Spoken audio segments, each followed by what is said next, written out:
India has reported another record high number of new coronavirus infections, more than 350,000 in 24 hours. The US, UK and the European Union are sending medical supplies, including oxygen, which hospitals need to treat COVID-19 patients. Clinics are now at full capacity and turning people away.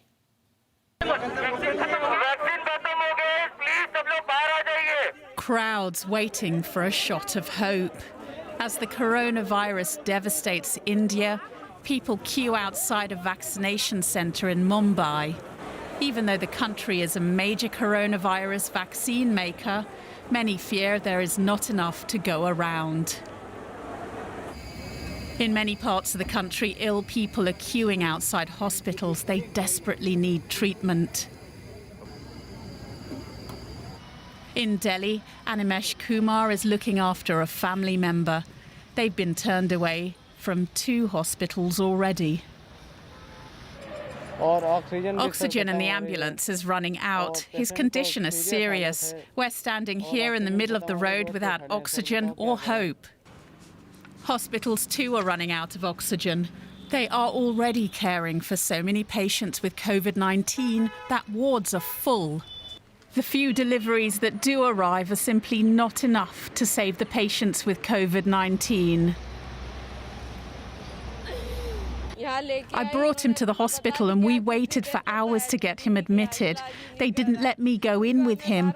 I was trying to contact him all day yesterday. He had a mobile phone but didn't answer my calls. Today the hospital called me to tell me he had died.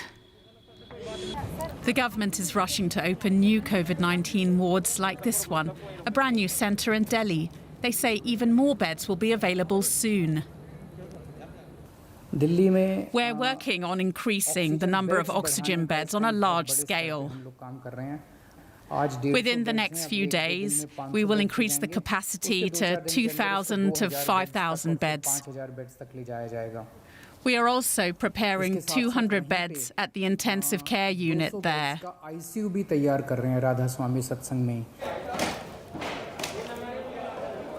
But new hospital wards come too late for many victims of COVID-19. At mass cremation sites like this one outside the capital, Delhi,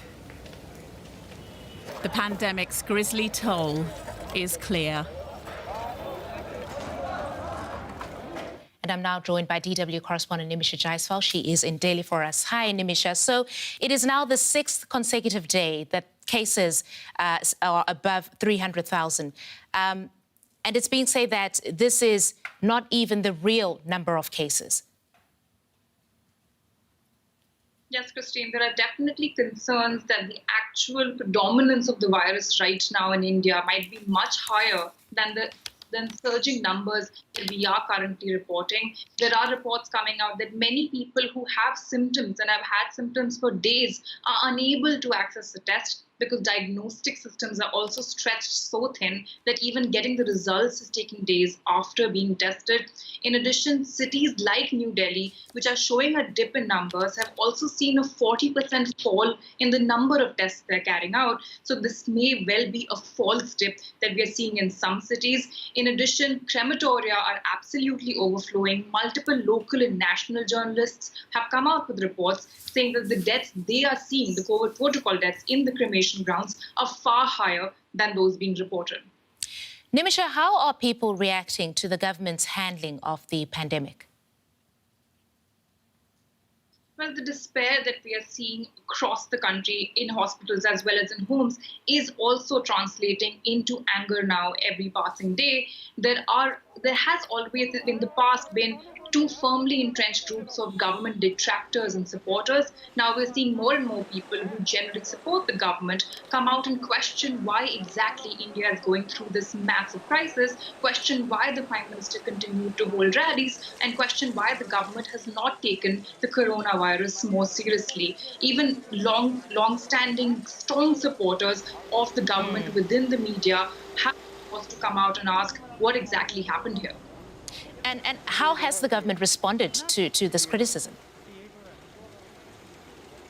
But the government is not taking any criticism well so far. It is absolutely refusing firmly to admit any kind of mistakes on its part. Over the last week, we have heard about the government asking Twitter to take down tweets that are critical of its handling of the pandemic. And just earlier today, the government put out a very strong statement from the embassy in Australia, criticizing an article in an Australian newspaper that blamed the Modi government for its handling of the crisis, saying that this is misleading and malicious. So the government repeatedly says that they are doing their best, that the vaccine rollout is strong, that India responded well to the crisis in the beginning, and that they will investigate why the surge is happening, but they refuse to admit any mismanagement on their part. All right, that's DW correspondent Nimisha Jaiswal reporting for us in Delhi. We'll be touching base with her throughout the day. Thank you, Nimisha. And Germany's Chancellor Angela Merkel has confirmed that Germany is sending medical aid to India as part of an international effort to bring the COVID-19 crisis there under control. We'll work with other countries to ensure that we can help India. We're working hard on finding ways to get oxygen production facilities there. The whole of Europe is working on that, and I also discussed this with the Prime Minister of Portugal today. They're currently holding the EU presidency. We want to do everything we can to help India. And here's a look at some other major developments in the pandemic. The United States will start sharing up to 60 million doses of AstraZeneca vaccine with other countries in the next few weeks. The shot is not yet authorized for use in the United States, which has been under pressure to share more of its vaccine supply with the world.